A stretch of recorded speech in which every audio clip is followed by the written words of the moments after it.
Hello everyone, welcome to my channel vlogging with Abhimanyu. आज हम आए हैं बहरीवन तहसील में, जहां हम आपको रामकुंड, जानकी कुंड और लक्ष्मण कुंड के दर्शन कराएंगे और साथ ही साथ ऐतिहासिक अशोक शिला का भी दर्शन कराएंगे और भोलेनाथ क्यों यहां से बांधकपुर गए वह भी हम आपको बताएंगे। और मेरे पीछे जो आप देख रहे हैं, इसके जस्ट ऊपर एक डैम है जिसे मैं आपको जरूर दिखाऊंगा।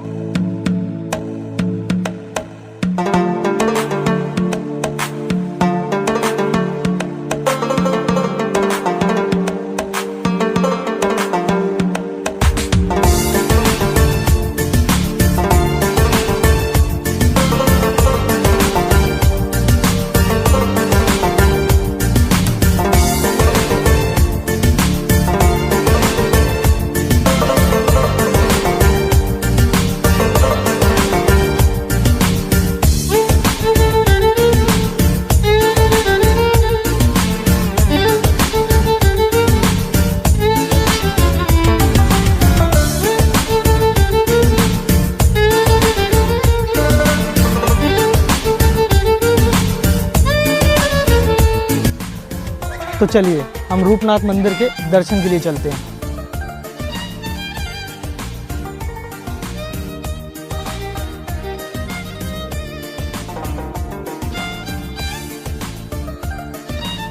बाबा रूपनाथ की तरफ चलने से पहले हम एक मंदिर बीच में दिखाई दे रहा है, वहां चलेंगे और देखेंगे कौन से भगवान की स्तुति वहां होती है। वैसे मेरे देखने के हिसाब से एक तो बजरंगबली का मंदिर दिखाई दे रहा है और बाकी भगवान हम अंदर चलकर देखेंगे।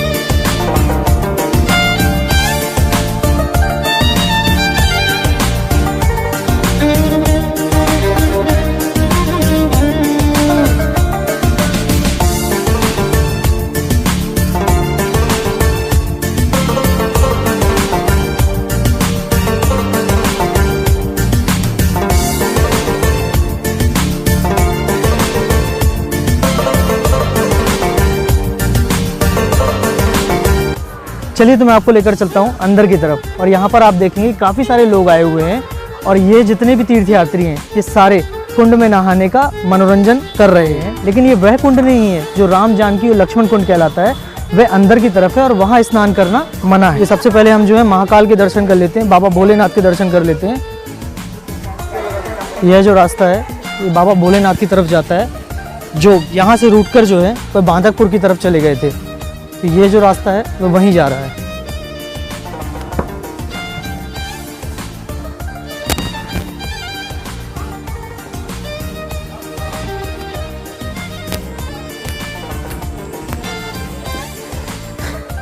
ये बाबा भोलेनाथ के दर्शन है।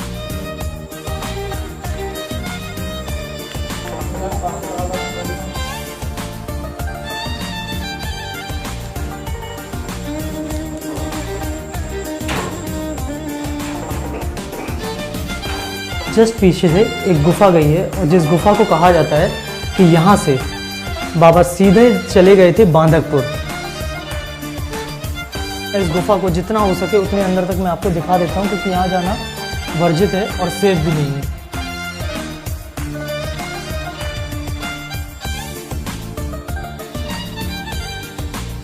इस गुफा के बाद मैं आपको ले चलता हूँ राम, जानकी और लक्ष्मण कुंड की तरफ, जहाँ पर श्री रामचंद्र जी ने अपने 14 वर्ष के वनवास के दौरान यहाँ पर आए थे और यहाँ पर कुछ समय व्यतीत किया था।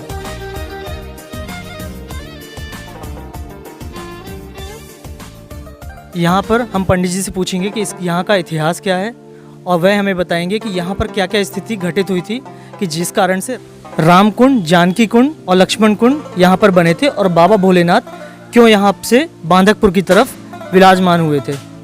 तो पंडित जी से हम जानेंगे। इधर से भोलेनाथ बांधकपुर गए हुए हैं। भस्मासुर को भोलेनाथ ने वरदान दिया है। सामने गुफा से भोलेनाथ बांधकपुर निकले हैं।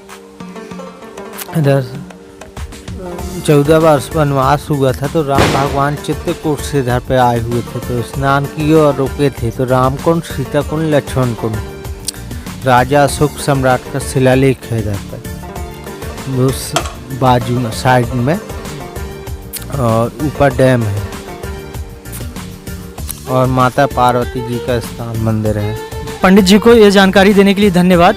और इन्होंने जो जो जानकारी हमें बताई है उस हिसाब से मैं आपको सारे दृश्य दिखाऊंगा और आप ज़रूर मनोरंजित होंगे और आप यहाँ ज़रूर आएंगे। जो तीनों कुंड की बात मैं आपको बता रहा था वह कुंड यहाँ से दिखाई देते हैं। नीचे वाला जो कुंड है वह लक्ष्मण कुंड है, इसके ऊपर जो है वह सीता कुंड है और सबसे ऊपर आपको राम कुंड दिखाई देगा और मैं आपको उसको दर्शन जो है ज़रूर कराऊंगा। उसका रास्ता यहाँ से होकर उन पत्थरों के बीच से ऊपर जाना पड़ता है।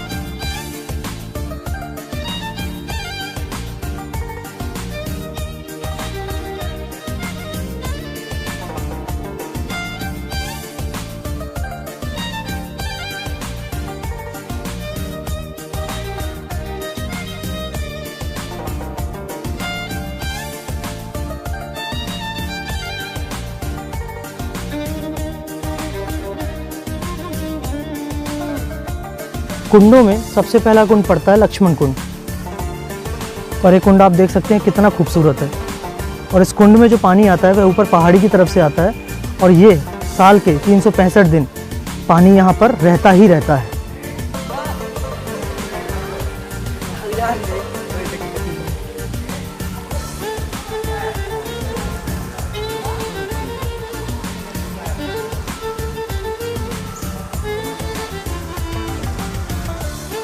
लक्ष्मण कुंड के बाद हम चलेंगे सीता कुंड के ऊपर, जो इसके जस्ट एक स्टेप ऊपर है।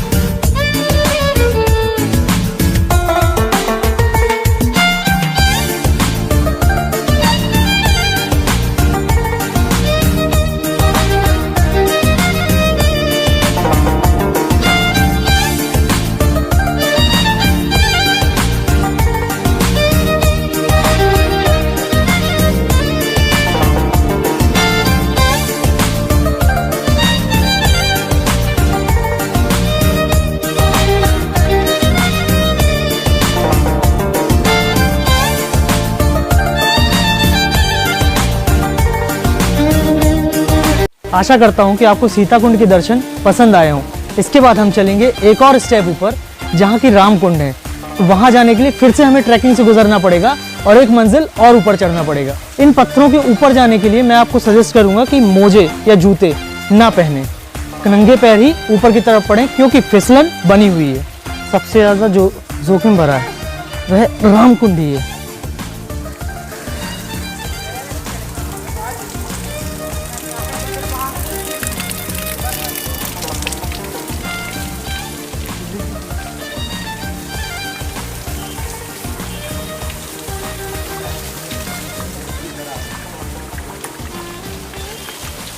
रामकुंड के पूरी तरह तो मैं आपको दर्शन नहीं करा पाया, लेकिन ये जो पानी है वह रामकुंड से ही आ रहा है।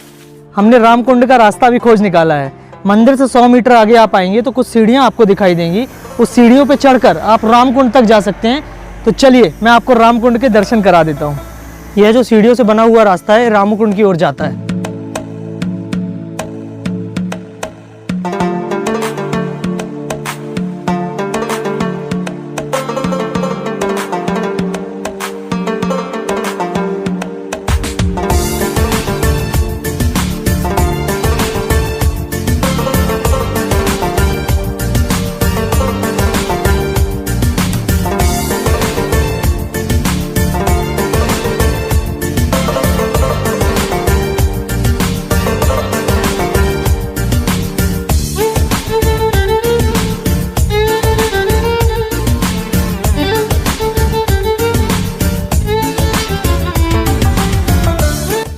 और रामकुंड के बाद हमने सुना है कि पीछे की तरफ एक नहर भी है, उस नहर को देखने हम जरूर चलेंगे।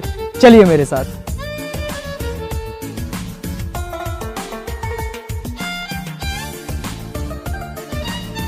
मेरे पीछे आपको एक टूरिस्ट स्पॉट और मिलेगा और यह एक छोटी सी झील है जिसके मैं नज़ारे आपको दिखा देता हूँ।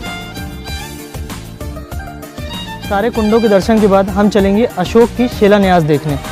चलिए मेरे साथ, मैं आपको अशोक सम्राट की शिलान्यास दिखा देता हूँ। आपको दो पत्थर दिखाई दे रहे हैं, इसमें एक में अशोक सम्राट के दौरान की लैंग्वेज है और दूसरे में उसका हिंदी रूपांतरण है। तो चलिए मैं आपको दिखा देता हूँ अशोक सम्राट के दौरान की लैंग्वेज। इसको मैं तो नहीं पढ़ पा रहा हूँ, शायद आप में से कोई पढ़ पाए, और यह पुरातत्व विभाग में भी आता है।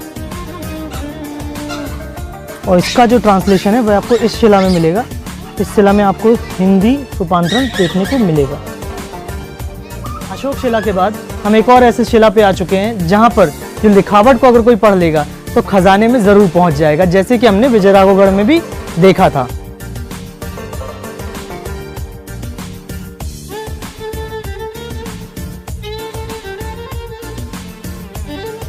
आज के लिए इतना ही, और अधिक जानकारी के लिए मेरे चैनल को लाइक, शेयर और सब्सक्राइब करना मत भूलिएगा।